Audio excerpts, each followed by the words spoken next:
So we're kind of aiming for finish around 9 o'clock latest, ideally. So if you can keep the crisp rustling to a minimum, that would be fantastic.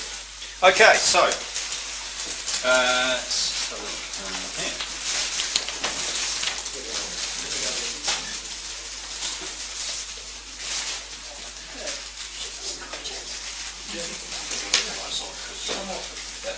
Right, okay, so our second guest speaker tonight is Marc Brooks, Web Development Manager at Silverdisc. So just a little bit about Marc, just to introduce you. Marc's these are some quotes that I got off LinkedIn. Okay, I was a bit short getting that together, so I apologise. Right. I apologise, Marc, if these aren't as good as they should be, or they look pretty good to me, so that's why I'm using them. But anyway, Marc's a solid creative professional. His work was among the best in our group, and he's always looking for bigger challenges and more responsibility, and I fully expect Marc's future to be a bright one. And I've worked with Marc since starting at Misco in 2011. In that time, yeah, and in that time I found Marc to be professional and detail orientated, and his work's always of high quality. What I want to just say on that is, it's really difficult putting these events on when you don't get the support to get the speaking. It's a massive piece of gratitude I want to express to these guys who have done this today, to actually stand up and say this, because do these speaking events, because it's not easy. We all know that, and to find content that's relevant and interesting and getting it all down is a real challenge. So I really appreciate them doing that. So okay, so Marc, we've got a touchy subject for many devs, vital info for many agencies. How do you strike the balance between good data collection and avoid becoming a big brother? Okay, so this talk is called Development Team Time Tracking, the Good, the Bad and the Passive Aggressive. Please give a warm welcome to Marc.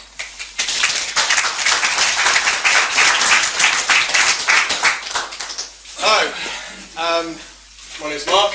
I'll leave this on. Yeah, sure. I think we'll be okay with the slides.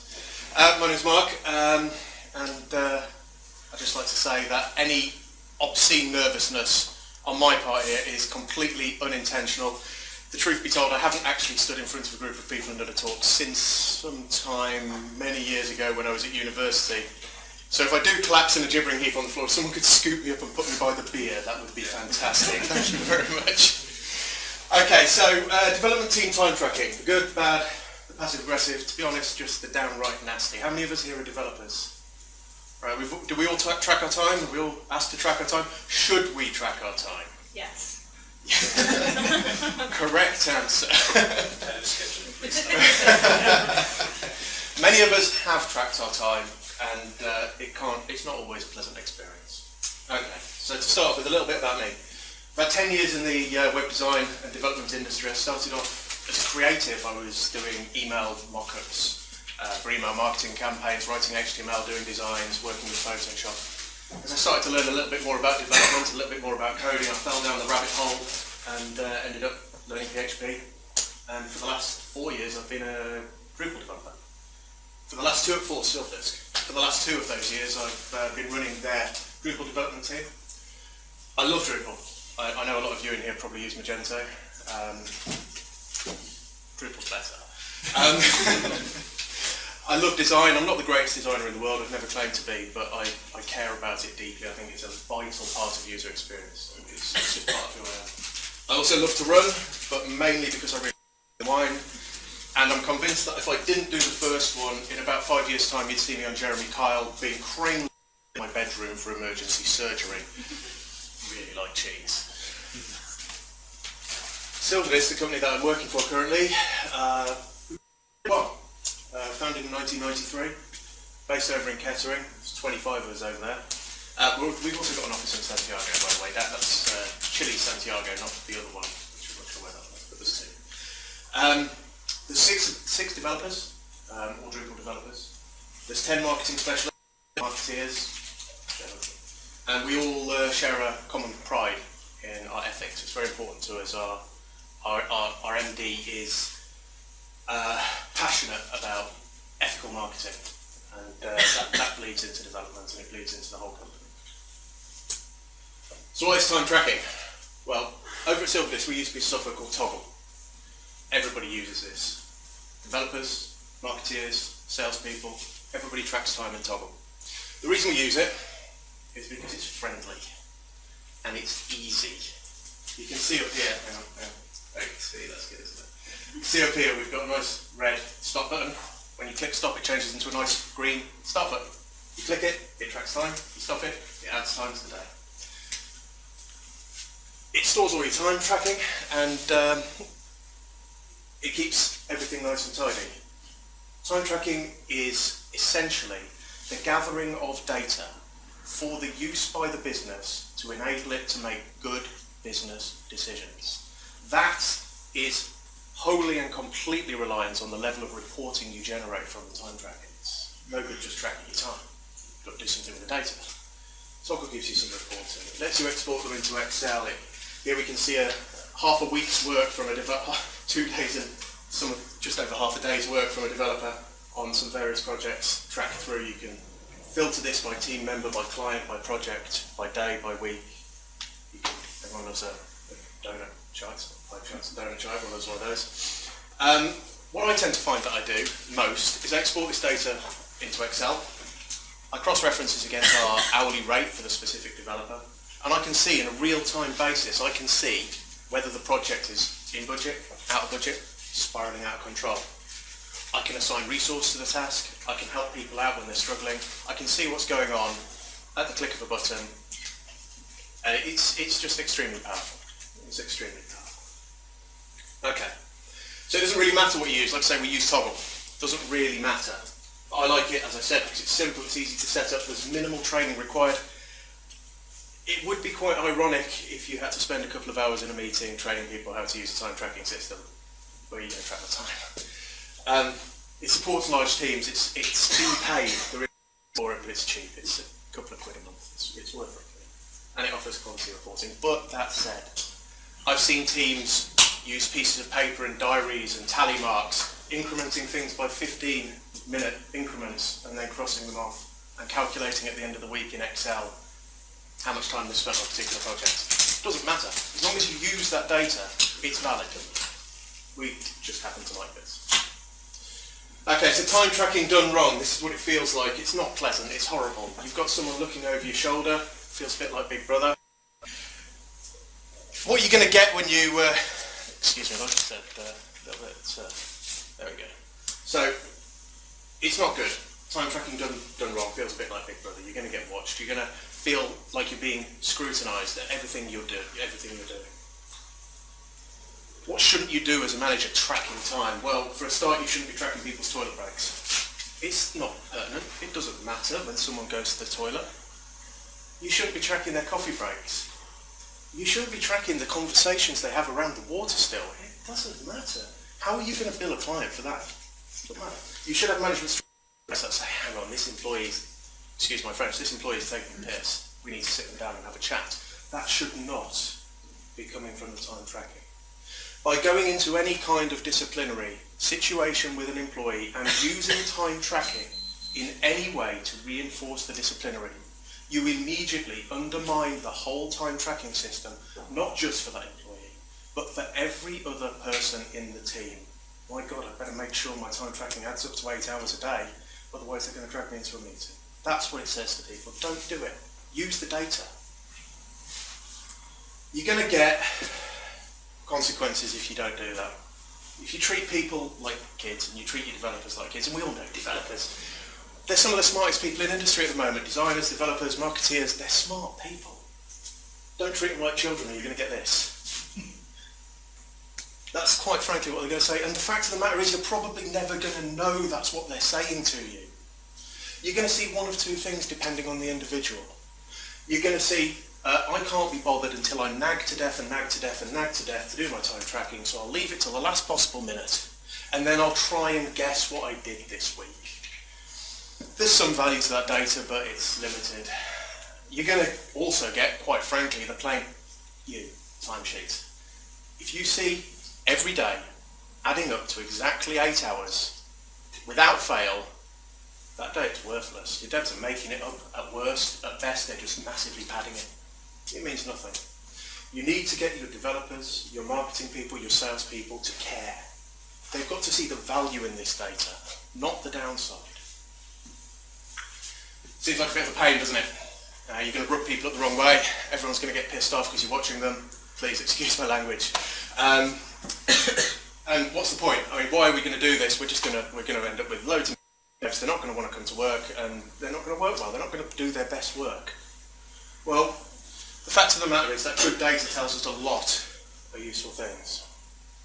Now, over at Silverdisc, we excuse me. That's much better. Over at Silverdisc, like I say, we've got two major sides to this. We've got development and we've got marketing. And there's some crossover in terms of what data we collect from these departments and what it can tell us. With the dev team, we can very quickly ascertain how much should we charge for this new project. The reason being because we did a project 6 months ago that was very much like it. So we can have an idea of how much we should charge the new client. Is the current project in budget? Or is it spiralling out of control? Do we need to assign more developers? How long will a given task take? Maybe a sub-project or a sub-task within a project. We've done something similar. How long will it take to add a blog to this website? We did that last week. Let me have a look at how long it took me. This job is an absolute screamer. It happens. We all know it happens. Got to have this done by 5 p.m. No excuses. Which developer, historically, can do this the fastest? Who's the fastest when it comes to writing JavaScript? Who's the fastest when it comes to developing a new Drupal module? Where should we invest our training? The flip side to that, it tells us not necessarily who's the weakest. I don't like that word. It tells us who improve certain areas. Everybody's good at some things and not good at other things. So it can tell you where to invest your training and how to improve your staff. It can also help you plan your team workload and make sure nobody's overloaded or underloaded. Both as bad as each other. The marketing team, and this came from our head of marketing, we can tell, are we over-servicing or are we under-servicing our clients? If you're this happened recently actually to us. We had a girl come back from maternity leave, and she's absolutely fantastic. She looked at the books of the marketing. She's like, hang on, for the last period of time we've been over-servicing this specific client. She went to the MD and said, look, we've been over-servicing this client. What are we going to do about it? So they got all the data together about what we've been doing. They went off to see the client and they said, look, we've been over-servicing you. The fact is you need to be over-serviced because this is what's needed to get the results that you want. But we can't keep doing it. We've generated a sale. The client's like, yeah, you're right. I mean, we're happy with the results. We don't want you to stop doing that, so we'll bump the budget. Are we under-servicing our clients? This could be a resourcing problem. It could be more of a purely management issue. You need to establish that and deal with it accordingly. Where could we be more efficient? Efficiencies are important. Some things just take a long time because they're awkward, because they're not particularly well optimized. Filling out a specific report, for example, maybe you need to rework the report. And again, it's your workload and planning. So the question is, if good data can tell us all of this, how do we get good data without, quite frankly, I'm going to try not to swear, upsetting people? It's a bit of a cycle. This is a bit corny, but it's kind of, bear with me. If you've got good managers, you're probably going to have fairly happy developers. If you've got fairly happy developers who care about what they're doing, they're probably going to want to give you good data. Partly because they like you, partly because they like their job, partly because they can see the value in the data. It's going to make it even easier for you to manage your team. It's going to give you happy developers, it's going to give you good data, and it's going to make it even easier for you to manage your team. It seems really, really simple, and in its purest form, I suppose it is. Treat people well, and they give you good things. All of this data, all of this cycle, it's going to result in three things, fundamentally, for the business. Happy clients. Your clients are going to be happy because their project's developed. Excuse me while I put my teeth back in. Their project is going to be delivered on budget, on time, and it's going to be to spec. Three most important things to a client. Your time tracking can help you achieve that. In fact, to be quite honest, without it, I don't see how you could. Not consistently. You're going to have a happy boss. Now, you've got absolutely no idea how long I spent searching Google for a picture of Alan Sugar where he was actually smiling. And to be quite honest, it just looks like he's Well, anyway. I'm not convinced, but it's the best I can do. And your boss is going to be happy for two reasons. Projects are coming in within budget, and the clients aren't chewing his ear off because they're not being delivered. Your boss is happy. Everything's going well. But for me, and I'm sure for a fair proportion of you in here, the most important thing is happy developers. Now, if you've never seen unicorns and rainbows shooting out of a developer like this, you've never seen a truly happy developer. It happens, I promise you. It's a thing. Ish. Your developers are happy for some slightly different reasons. They're generally happy, and this is from my developers, because they're not under pressure. They're not being berated to get a job done against unrealistic expectations. They've got time to do it properly. It's important to us all. We don't like cutting corners, we like doing the job properly. We like writing good code. If we're under pressure, the temptation to cut a corner just because your boss is screaming at you is, well, it's there. And if your boss isn't a developer, what are you going to do? And there was another reason which has completely slipped my mind. No, that was pretty much it. I must have rolled one into two, or two into one, something like that anyway. Okay, so we've got as far as saying that good time tracking can help you quote for a job. It can help you establish whether a job's spiralling out of control. There is, however, one major caveat when using time tracking data. And it's a trap that you can fall into, I've fallen into before, and it's just plain embarrassing. You need to remember something when looking at your time tracking data. No two jobs are the same. I don't know if any of you have ever heard of the Scotty principle? No? Okay, so I won't do the Scottish accent. Quite frankly, I can't, that's what Marc's in anyway. Basically, the Scotty principle is something like this. Captain Kirk rings down to the engineering and says, Scotty, the Klingons are attacking us, the shields are going to go down in 10 minutes. Get that warp drive working. Scotty rings back and says, Captain, I can't do it. It's going to take me 15 minutes to get the engines working. I can't change the laws of physics. Oh my God, do your best, Scotty, do your best. 8.5 minutes later, Scotty rings back up to the bridge and says, Captain, try it now, it's working. Scotty, you're a genius, well done. Fact of the matter is, Scotty always knew it was probably going to take him about 7 or 8 minutes. What he did was look at the job he had in front of him, look at the job he'd done before, work out some sort of rough gauge of how different this is to that. 25% different, 50% different, and pad the time estimates. It's as simple as that. 9 times out of 10, guys, you're going to come back looking like a hero. Quite simple. 1 time out of 10, you're going to look like an idiot, but you know, I can't help that, I'm sorry. That, in a nutshell, and I think I've managed to just about hit 15 minutes, probably through gibbering and muttering, is it, guys. In summary, good time tracking is valuable. It's an important sales tool and a budgeting tool. Bad time tracking is really going to upset people. Bad time tracking is bad for business because it upsets your employees. Only gather information that's actually useful to the business. Remember, no two jobs are the same. Trust your team members, as kind of hinted at throughout, but involve your devs in the quoting process. Tell them what the budget for the project is. Say we've just picked up this new job for company X and they're paying us this to do their new website. That's the value of the job.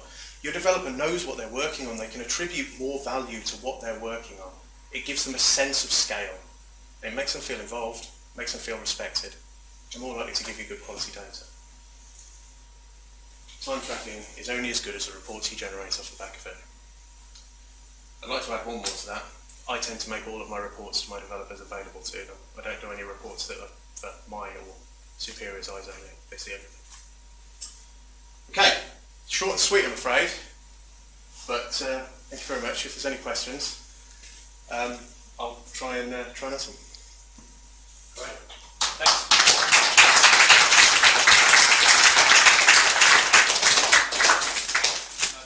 That timing is about spot on. Sorry, there was one at the back. Yeah, of course. Hello. Accuracy of data, obviously you talk about not tracking water all the time, your toilet rates and all that.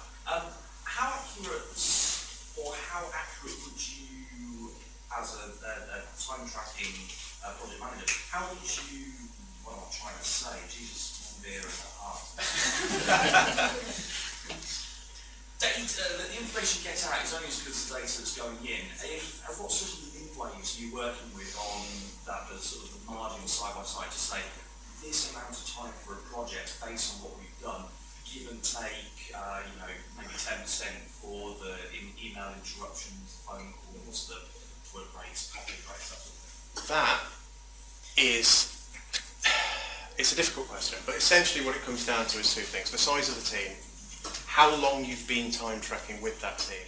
Your data will get more accurate the longer you have good quality time tracking in place, and the longer people are doing it without seeing the negative side of it. When they only clock 5.5 hours on a Tuesday for the work they've done, and you don't go and tell them, what the hell are you doing, why haven't you clocked 8 hours? They go, hang on, that's the actual work I did. I haven't been told off for not clocking 8 hours. I'm going to clock the actual hour work I did. The longer you do it for, the more they trust the system, the more accurate the data is. But it's never going to be 100%. People are going to forget things. People are going to have to retrospectively add them in, and you've got to allow for that. And it depends on the people. You're going to have to take a judgment call on it, but over time, you do a certain number of things 20 times, 30 times. The average time is going to be there or thereabouts. It's not a science, I'm afraid. I've got a question. Sure. How do you factor in the fact that most project teams, they get faster at delivering features the longer the project goes on? Yeah, it's a very good question. And again, as you track time over the period, you're going to see improvements, and you are going to see the same job repeated over and over if it is a repeatable job, and you're going to see the time in that come down. You have to factor that. You've got to be constantly monitoring and reporting to pick up on that. And to say, well, hang on, the first time we did this, and we all know the first time's the longest, the first time we did this, it was a 6-hour job. Last time we did this, it only took 3 hours. Why was that? Oh, well, we shared code, we had code from the previous iteration that we could move forwards. Oh, okay, fine, brilliant, let's look at the next time. Right, okay, we can scrap the first time. And you remove that from your equation because it's no longer valid data. You've got to keep the data fresh, you've got to keep it realistic, basically, and things do move on. Do you take the time data as well and using quality? Sorry? Do you take the time data and combine that with quality metrics for products developed? Not so much. We tend to develop bespoke products. So a lot of our products are variations on a theme, an e-commerce store, a lead gen website, etc., etc. But they're so bespoke. Like I said, no job's exactly the same. You can only break it down into, well, this job is going to involve a web store, it's going to involve custom entities, it's going to involve a new database schema, and you can see these sections of a task, but there's no real consistent. Every job has that measurable statistic in it. Well, if that makes what I sense. mean is you can't use some sort of measure like psychomatic complexity. You probably could if I knew what that was. Yeah. I'm sure you could. If you explain it to me later, I'll tell you if you can do it. How does that sound? No, I was just wondering if you take a measure like that of work the team's done, because you could find that some teams work a bit differently. Oh, I see what you mean. Yeah, absolutely. I mean, we're working with one team here. I've worked in companies before where we've had, 3 or 4 separate teams, and you can say that X team is more productive than Y team. I'd argue there's not really much point in that. If this team takes this long to do it and this team takes this long to do it, if it's urgent, give it to this team. If you want this team to learn something, give it to them and help them. So the slight risk in that, getting back to the quality point, is if you cross-reference that with the number of bug reports you get, you might see the picture very differently. If this team does it quickly and the quality is poor. So what we have, let me just skip all the way back to the front here. As we use this. What we have basically, we have on the back of this, we have a ticket tracking system called Jira, which you may or may not have come across. There's many like it. So basically everything gets cross-referenced, you can't see it very well here, but everything gets cross-referenced with the Jira ticket. And everything gets a current job description. So that might be, this one here is initial website development. So that would be basically the initial installation of the Drupal frameworks that we use, the setup of all of the modules, basic CSS styling, and so on. This will then change to first set of amends, style sheet amends, JavaScript amends, database amends, etc., etc. So we can see where the amends are stacking. We can see that. And again, it's very important to tell when something's getting out of control. If someone's really struggling with something, you can see that. So yeah, I think that probably relates back a little bit. Sorry for the Why don't you use confusion. time tracking in Jira? The reason we don't do it in Jira is because Jira is built for developers. We have marketing people and salespeople, and they don't like Jira. Quite simply, it's well, very true. We use Bitbuckets as well, and they plug in quite well together.